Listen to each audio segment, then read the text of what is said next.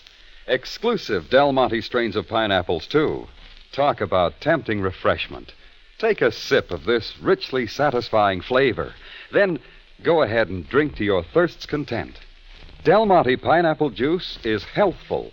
Its sweetness comes from natural fruit sugars, and it's a good source of vitamin C besides. When you come right down to it, Del Monte pineapple juice is really an ideal drink for the whole family, any time of day. Enjoy it soon, friends, and get acquainted with all those other delicious Del Monte juices, too. There's orange, grapefruit, orange and grapefruit blend, prune, and your old friend Del Monte tomato juice. Look for them at your grocer's tomorrow.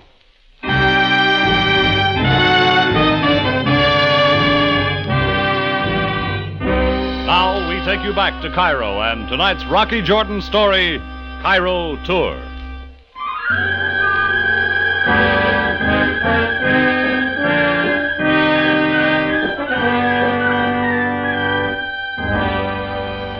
My started a door-by-door check of the building with no luck till I hit the third floor. There was a crack of light under one of the doors. My first knock didn't get an answer, so I tried again.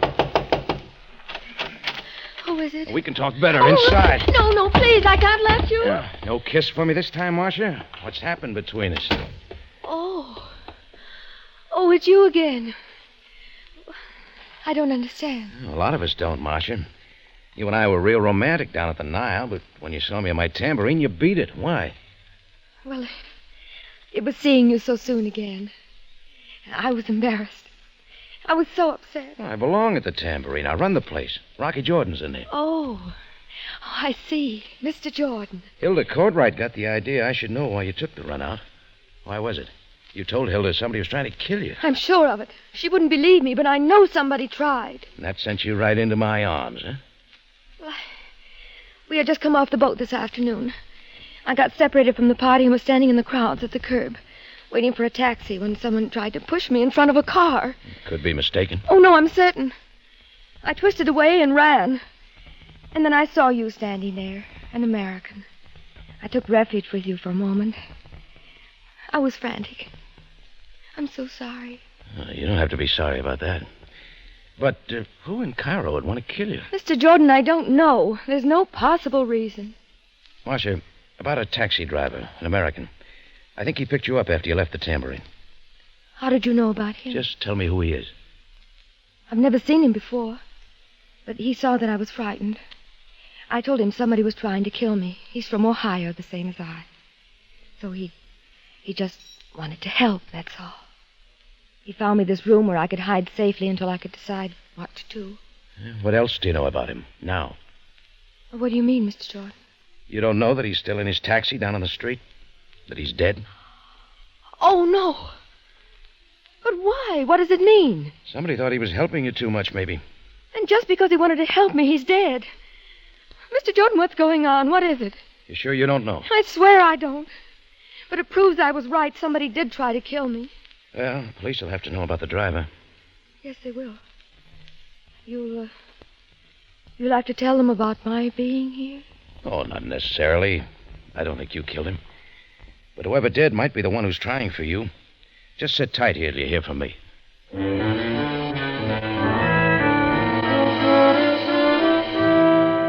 I made it to a payphone, and a call to headquarters brought Captain Sam Sabaaya and his men. While they took care of the driver, Sam asked a lot of questions. Then a little later in his office at headquarters, where he kept looking through his files, he asked some more. Now, again, Jordan, about your strange encounter with Marcia Palmer at the Nile. It was shortly after the boat had docked this afternoon. I think so, Sam. Hilda Courtright, the leader of the tourist party, says Marcia had the idea somebody was trying to kill her. Yet Miss Courtright did not come to the police about Miss Palmer's disappearance. Miss Courtright didn't believe any of it. They want the police left out. Makes bad publicity back home. You Americans and your publicity. Now, Jordan, about the present whereabouts of Marshal Palmer. Look, about the cab driver, Sam. Did he have a police record? Was he involved in any crimes? No, not since coming to Cairo. Is that his file there, Sam? No, Jordan. This is a file on a woman. And before you consider any notion of aiding a woman in distress, you might first consider these facts. Something new? Unfortunately, the facts are not complete. There is no description. But this much we know through international police work, that a criminal was to arrive by boat from America today. One intent on an illegal oil manipulation with a fortune in American money. Big oil stuff, huh? Just what's that got to do with the missing secretary from Cincinnati? Jordan, it may interest you to know that the money behind this oil scheme is from a woman. Does it occur to you who this woman might be? The one who has disappeared, perhaps? Sam turned to put the file folder away, and I told him good night. Outside, I tried to walk it off along the Sharia Moss, wondering if I'd been wrong again. Wondering how I really felt about Marcia. Then matching footsteps half a block back told me I was being followed. So somebody had me marked, too. I started to duck for an alley. And that's what saved me. The shots hit the wall where I'd been a second before. I held it till I heard footsteps running the other way. As I got out into the street, the figure was already swallowed up in the darkness. It dawned on me then, if the killer could tail me so well, he might have found Marcia. I got back to my car and drove fast back into Mooskie's sector to where Marcia was staying. I knocked at her door, didn't get an answer. I smashed the lock and went in. The room was empty. Well, all I could do was drive back to the Tambourine, and I made it quick. Chris had closed up for the night. I parked and decided to go in the front way. Marcia. Rocky! Oh, Rocky! Ah, you're back to your first routine, Marcia. I'd like that better. So do I. Come on inside. I just came from your hotel. Why didn't you stay there? Oh, I just couldn't, Rocky. I was too frightened there alone. I knew if somebody could find that poor taxi driver, they could find me. So I slipped out the back way and came here. You know, you got to get a hold of yourself. I know. But it's been such a terrible trip. I wasn't well on the boat. I must have sleep. It's driving me insane. I haven't slept in 2 nights. Why not? Well, the people in the stateroom next to mine quarreled all night. I couldn't hear what they said, but it was loud enough to keep me awake. Now I guess I'm too keyed up. You've got to forget all that's happening for a little while, Marcia. I wish I could. But how can I, Rocky? You always find quiet on the desert. I'll take you there.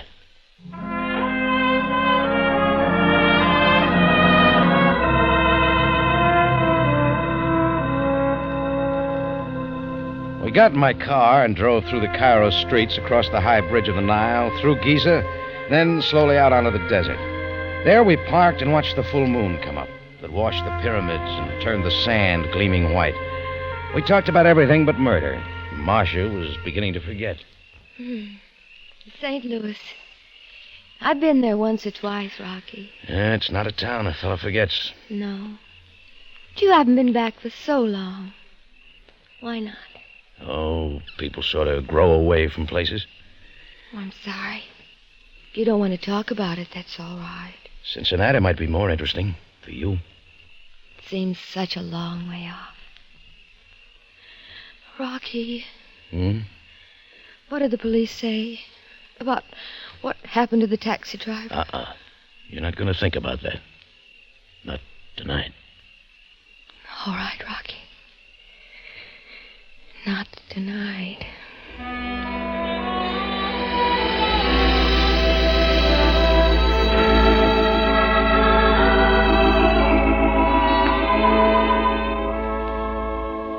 We talked on and on, but even a night like that had to end. I found Marcia a hotel in Giza where I knew she'd be safe and get some sleep. We made a date for a late breakfast, then I went back to the Tambourine. First thing the next morning, I dropped in at Shepard's Hotel. My friend Archie was back at the desk. Well, Rocky, old boy. Out a bit early, eh? Yeah, sort of, Archie. Is Miss Hildecourt right in? Oh, I say. You are playing the field, aren't you? Just tell me about Hilda. Sorry. She and her party checked out early this morning. All of them, Archie? Well, Miss Marcia Palmer's still registered here. Also a Mr. and Mrs. Wade. Oh, thanks very much, Archie. Yeah?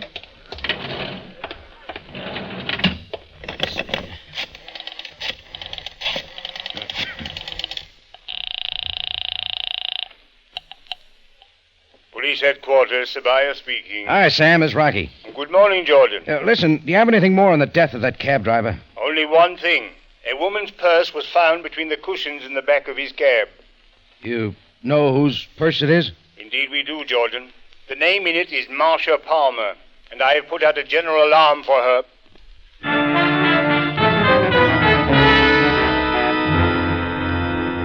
I knew it was only a matter of time before Sam found Marcia now, unless I found the answer to the threat on her life first. I stood in the lobby of Shepherd's thinking about the scene there the night before. Hilda Courtwright and her party. Mr. Wade, whose wife was ill and had remained on the boat.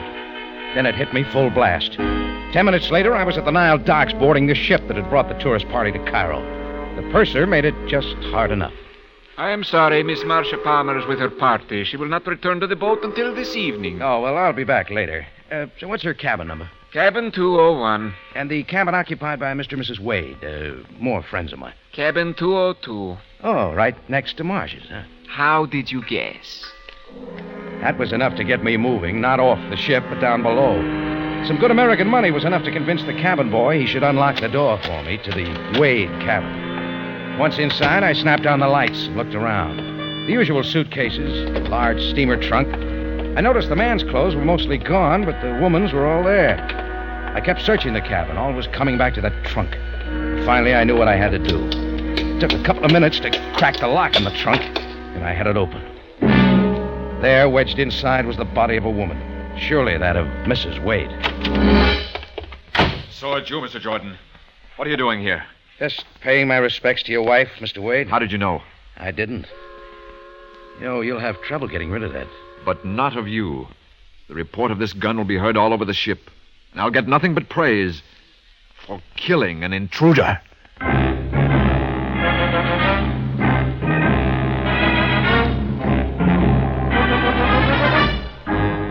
In just a moment, Rocky Jordan returns to conclude tonight's story.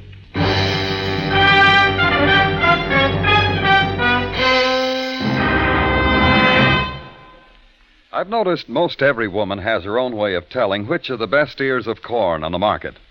But that's something you don't have to worry about when you buy Del Monte Golden Whole Kernel Corn. Can after can, kernel after plump golden kernel, it's the sweetest, tenderest corn you've ever tasted. And that's mighty nice for me, Larry, because Del Monte corn is so quick and easy. Not only that, but it's thrifty, too. Yes, 1 can of Del Monte vacuum-packed golden whole kernel corn serves 4 people, and serves them wonderfully. You see, Del Monte raises remarkably good corn from strains developed by Del Monte for Del Monte. It's grown for higher natural sugar content, for extra thin-skinned kernels, too. Surely you've never known sweeter sweet corn, and those kernels are tender as butter. If you prefer cream style, then please don't miss Del Monte cream style corn. Smooth, thick, rich in kernels, it's immensely satisfying. Both styles are great favorites with us, Larry, but that's only natural. They both have that same grand Del Monte flavor. For summer corn at its finest and its easiest, friends insist on Del Monte corn, whole kernel or cream style. It's well worth your while. Back now to Rocky Jordan for the conclusion of tonight's story.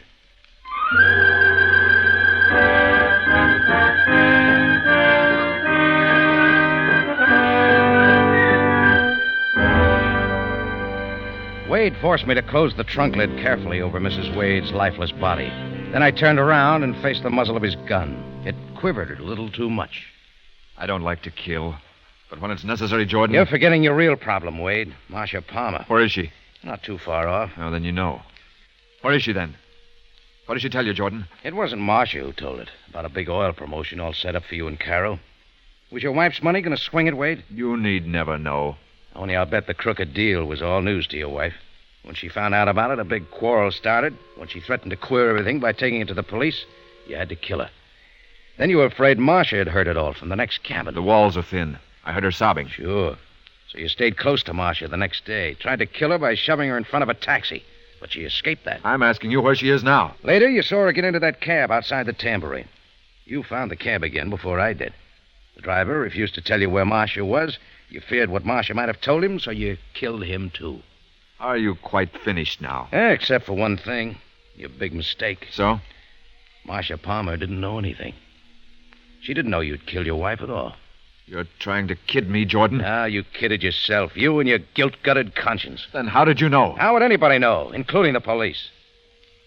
Suppose they're swarming this ship right now. You're lying. You must be. It was all I'd waited for, that second of uncertainty. Then my hand slapped the barrel of his gun, sending the shot wild. My other fist caught him flat in the mouth, snapping his head back as he went down. And all that was left was for Sam to come and take him away.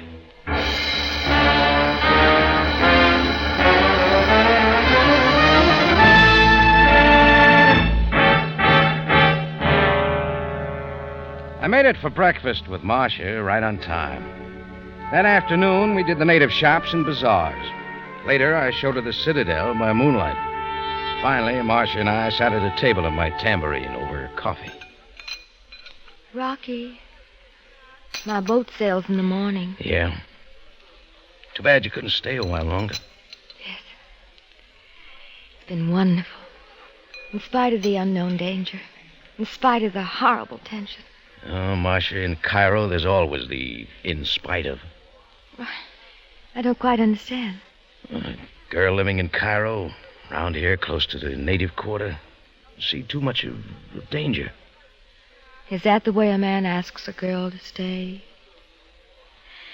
No, don't answer. You don't need to. And you won't be coming back to the States, I suppose. Oh, no plans? Well, here you are, Miss Palmer. Here you are indeed. I might have known. Oh. Yes, Miss Courtwright, here I am. Well, the party's ready. Come now. We've had enough of this dilly-dallying. Yes, Rocky. I suppose we have had enough of this. Sure. Goodbye, Marcia. Oh. Goodbye, Rocky.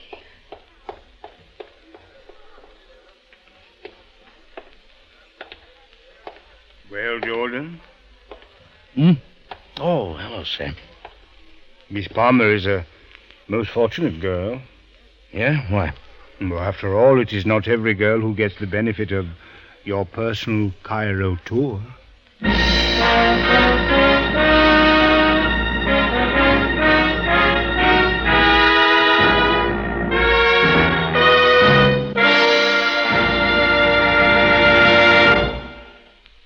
For superb flavor, for dependable quality, always enjoy Del Monte fruits and vegetables.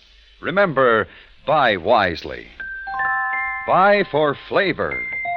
Buy Del Monte, the brand you trust for flavor in so many good foods.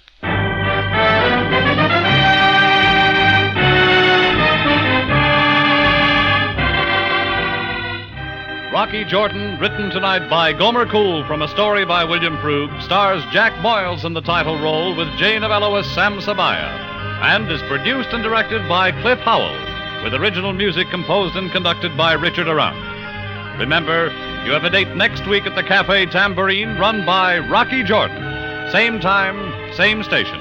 And the story is The Money Changers.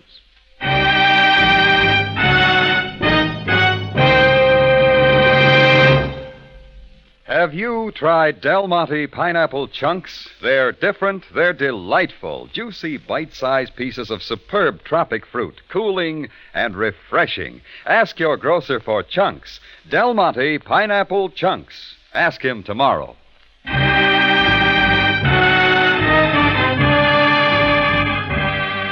Bob Stevenson speaking. Rocky Jordan is presented over CBS, the Columbia Broadcasting System.